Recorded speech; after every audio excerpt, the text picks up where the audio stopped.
hypnotherapy.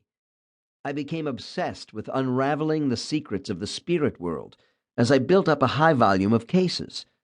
This made me more comfortable with the validity and reliability of my earlier findings.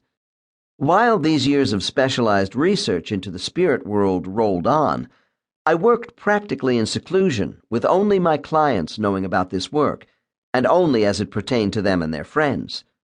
I even stayed out of metaphysical bookstores because I wanted absolute freedom from outside bias. Today, I still believe my self-imposed isolation and not speaking out publicly was the right decision. When I left Los Angeles to retire in the Sierra Nevada mountains and write Journey of Souls, I expected to slip into quiet anonymity. This proved to be a delusion. Most of the material presented in the book had never been published before, and I began receiving a great deal of mail through my publisher. I owe Llewellyn a debt of gratitude for having the insight and courage to introduce my research to the public.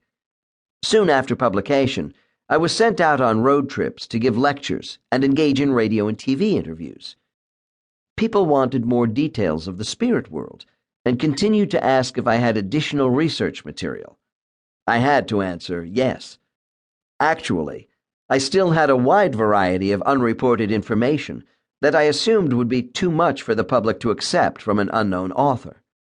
Despite the fact people found Journey of Souls very inspirational, I resisted the idea of writing a sequel. I decided on a compromise. With the printing of the 5th edition, an index was added to Journey of Souls, along with a new cover and some added paragraphs to meet requests for greater clarification about specific issues. This was not enough. The volume of mail I was receiving each week continued to increase dramatically with queries about life after death. People now began to seek me out, and I decided to practice again on a limited basis. I noticed a higher percentage of more developed souls. Clients must wait a long time to see me due to my semi-retirement and greatly reduced client load. As a result, I have fewer young souls in psychological crises and more cases with clients who are able to be patient. These people wish to unlock the meaning behind certain issues by tapping into their spiritual memories in order to fine-tune specific goals in life.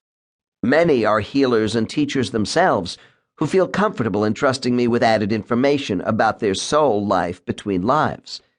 In turn, I hope I have helped them on their paths.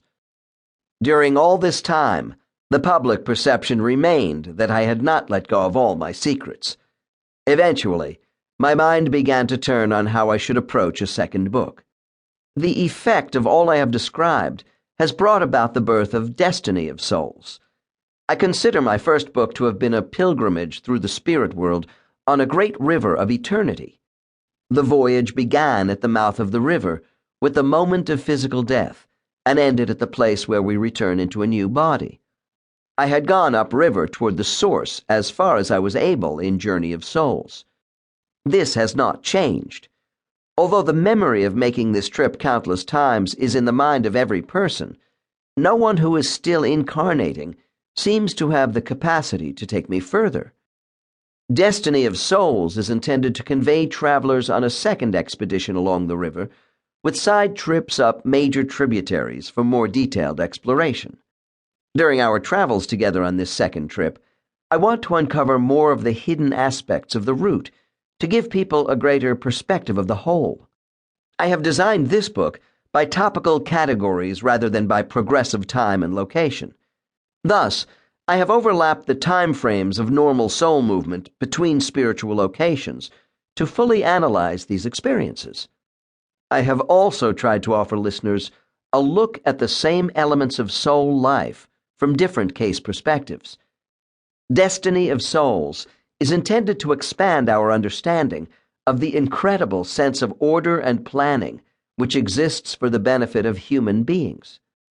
At the same time, it is my intention that this second tour into the wonders of the spirit world be fresh and enjoyable for the unseasoned traveler as well.